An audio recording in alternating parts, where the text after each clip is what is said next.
Il y a des jours de la semaine où il ne vaut mieux pas mettre le nez dehors. Le vendredi n'est a priori pourtant pas le pire. Il est synonyme de fin de semaine, le week-end étant en ligne de mire. Sauf que dans l'histoire, plusieurs vendredis furent marquants. Le 13 octobre 1307 par exemple, les Templiers se sont fait confisquer tous leurs biens. C'est le premier vendredi noir de l'histoire. Le 19 novembre 1910, c'est une manifestation des suffragettes à Londres qui fut violemment réprimée par la police. C'est le deuxième vendredi noir de l'histoire. C'est une autre manifestation à laquelle on va s'intéresser aujourd'hui pour le premier épisode de la saison 2, le vendredi noir iranien. Le 8 septembre 1978, l'armée iranienne réprime de façon ultra-violente une manifestation qui finira par gagner l'ensemble du pays. Pourquoi cette manifestation fut l'un des tournants de l'histoire iranienne? Quel était le contexte qui précéda ces émeutes, faisant de nombreux morts et blessés? Direction l'Iran de la fin des années 70, où manifestants et militaires jouent au jeu du chat et de la souris.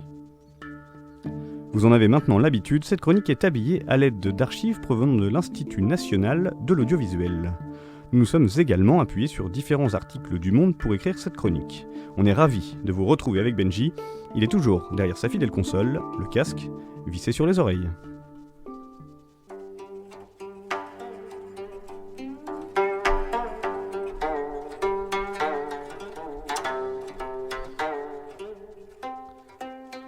Coincé entre l'Irak, l'Afghanistan et le Pakistan, l'Iran se trouve dans l'une des régions les plus instables du monde. Le pays tel qu'on le connaît aujourd'hui est lié à la dynastie des Pahlavis.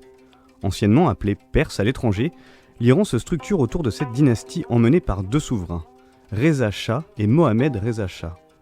Ce sont les derniers descendants des dynasties perses. Petite précision, le terme Shah est une dénomination qui vient du mot perse signifiant roi. C'est le titre suprême pour un souverain en Iran. C'est en 1935 que le nom du pays changea à l'international pour officiellement prendre le nom d'État impérial d'Iran. Jusque-là, seuls les Iraniens utilisaient le mot Iran pour qualifier leur pays. L'Iran va tirer profit d'une ressource bien connue dans la région, le pétrole. Le fameux or noir va permettre au pays de se faire une place sur le plan international. Et dans cette région, quand on parle de pétrole, devinez qui vient pointer le bout de son nez. Je vous donne quelques indices. On est au début des années 60, en plein contexte de la guerre froide. Vous l'avez ? Oui, ce sont bien les Américains.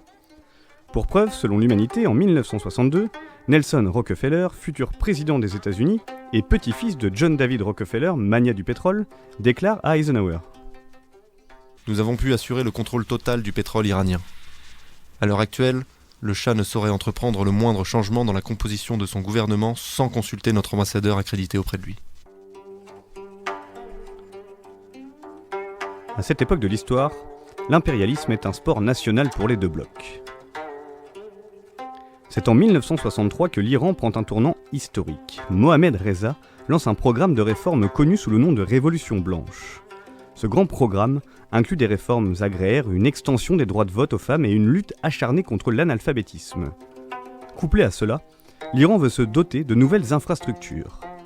Grâce à ces réformes, le pays bascule dans le modernisme, voit l'apparition d'une classe moyenne qui va faire de l'Iran un acteur majeur du Moyen-Orient, que ce soit politiquement ou militairement. Comment était l'Iran dans les années 60 ?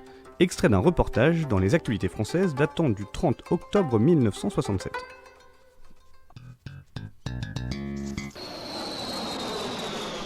200 000 hommes.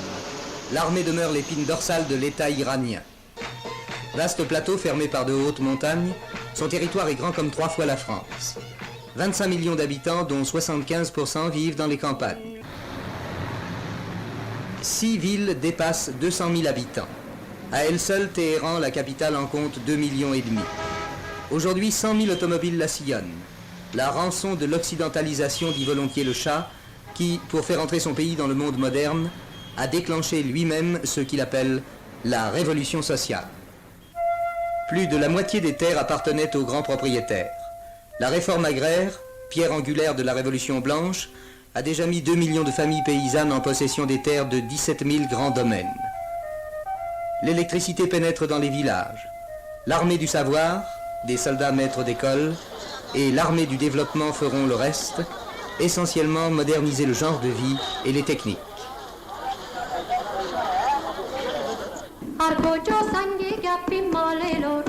Rattraper le XXe siècle, c'est très précisément dans l'esprit du monarque atteindre un niveau de vie comparable à celui de l'Europe. Il a fixé un délai, 25 ans. 25 ans pour transformer une économie séculaire qui vivait sur la réputation de fournir au monde les plus beaux tapis d'Orient.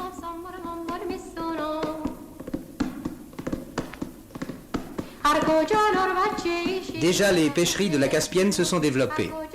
25 ans, c'est peu sans doute, mais dans sa marche en avant, l'Iran possède une arme secrète qui n'est pas seulement le caviar.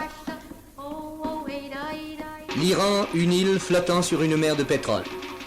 Tout naturellement, le pétrole est devenu la base de l'industrialisation. 3 complexes pétrochimiques sont en voie de réalisation, mais aussi des barrages hydroélectriques et une aciérie à Ispahan, car l'or noir, 3 750 milliards de francs de revenus par an, est le nerf du progrès.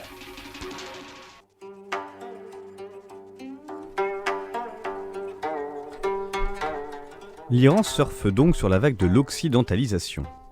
En marge de tous ces progrès, le roi ne tolère pas que des opposants politiques puissent avoir un avis divergent.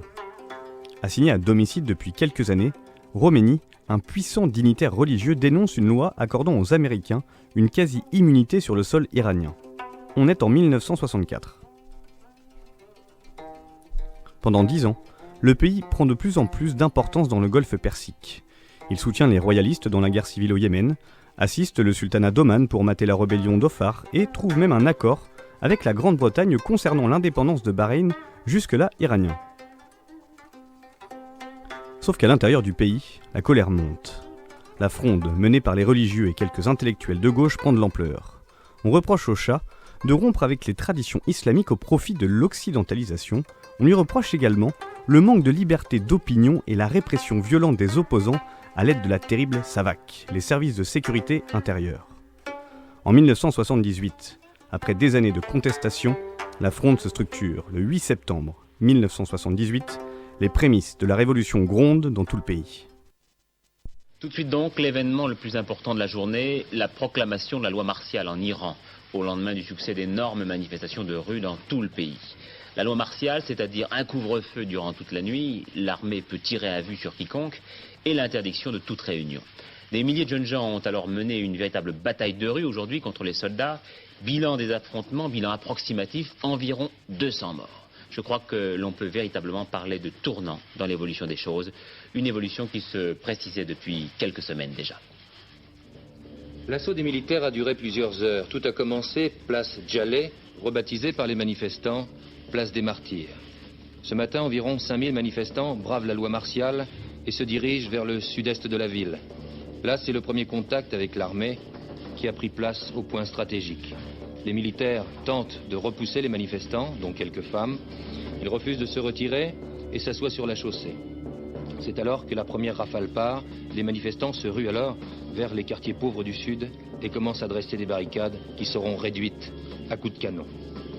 Les affrontements de Téhéran auraient fait plus de 200 morts, annoncent les agences. Plusieurs milliers, disent les opposants au régime, dont plusieurs des leurs ont été arrêtés.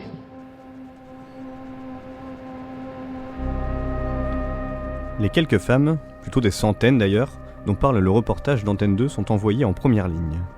Extrait d'un témoignage d'une Iranienne. Et pendant la Révolution, le Vendredi noir, il y a eu beaucoup de femmes tuées parce que les femmes étaient au premier rang. Alors quand ils ont commencé à mitrailler, les femmes étaient les premières qui ont été abattues. Et ce jour-là, il y a eu 450 femmes qui ont été abattues d'un seul coup, enfin dans 5 minutes.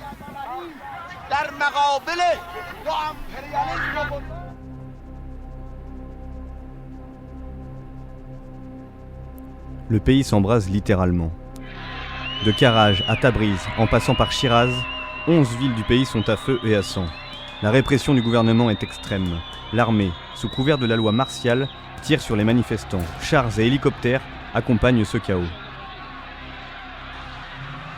Qui sont les manifestants ?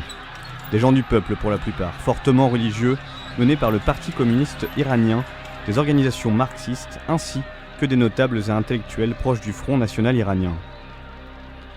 Comme souvent dans ce genre de manifestations dramatiques, le bilan humain est très difficile à établir.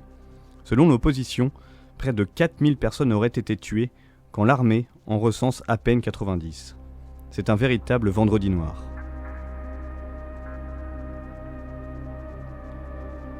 Ces manifestations ne sont que le début. L'embryon de la révolution iranienne est là. Entre ce 8 septembre 1978 et l'année 1979, l'Iran va entrer dans une période de chaos économique et social. Extrait d'un reportage d'Antenne 2 du 29 décembre 1978. Manifestation à Machhad, Tabriz, Téhéran, des dizaines de morts après des heures avec l'armée. Ce soir, plus que jamais, l'Iran est au bord du chaos. La loi martiale n'y fait plus rien, les manifestants sont de plus en plus nombreux et s'en prennent chaque jour davantage aux installations américaines. Conséquence, les Américains quittent en masse le pays, tandis que de son côté, le gouvernement néerlandais a déjà mis au point un plan d'évacuation pour tous ses ressortissants. Autant dire qu'après 2 mois de grève et de manifestations, toute la vie économique du pays est paralysée.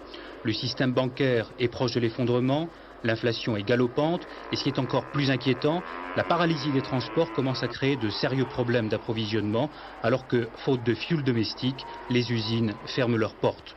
Les grévistes du secteur pétrolier justement ont fait connaître leurs exigences aujourd'hui pour une reprise du travail. 1. L'ensemble de la production doit être réservé à la consommation intérieure. 2. Des représentants des grévistes doivent surveiller l'application de cette mesure. 3. Enfin, les exportations doivent être totalement suspendues, et notamment vers Israël. Le régime du Shah tombe le 12 février 1979. Après plusieurs jours de révolte, l'État et l'armée cèdent sous les sirènes de la révolution. Mais d'abord l'Iran qui ce matin a définitivement changé de visage. Une seule loi, celle du Coran, un seul régime, celui de M. Bazargan, Premier ministre désigné par l'ayatollah Khomeini, et qui s'est déjà installé dans le fauteuil de Shapur Bakhtiar. Shapur Bakhtiar qui serait vivant, je vous le dis tout de suite, il serait réfugié à quelques kilomètres de Téhéran. En tout cas, il ne s'est pas suicidé comme le bruit en avait couru hier. De toute façon, tous les bastions qu'il soutenait sont tombés aujourd'hui l'un après l'autre. La garde impériale s'est rendue, la fameuse garde noire fidèle au Shah. Le commandant en chef des armées a été exécuté. L'ancien Premier ministre Oveida a été extrait de sa prison pour être présenté à la presse aujourd'hui. Je vous propose maintenant de suivre en images le film heure par heure de ces 2 jours d'insurrection sanglante qui ont amené la victoire de la révolution en Iran. Il aura donc suffi de 2 jours seulement pour que l'insurrection armée balaie définitivement l'ancien régime.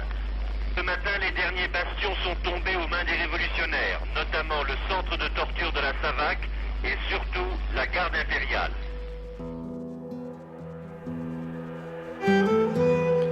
Depuis ce 12 février 1979, l'Iran est sous le régime de la République islamique.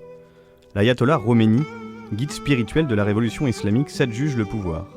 Il dirigera l'Iran de décembre 1979 à juin 1989. Il impose la théocratie chiite au pays. En 2009, la réélection du président Mahmoud Ahmadinejad occasionne de nombreuses émeutes, rappelant les terribles mois de 1979.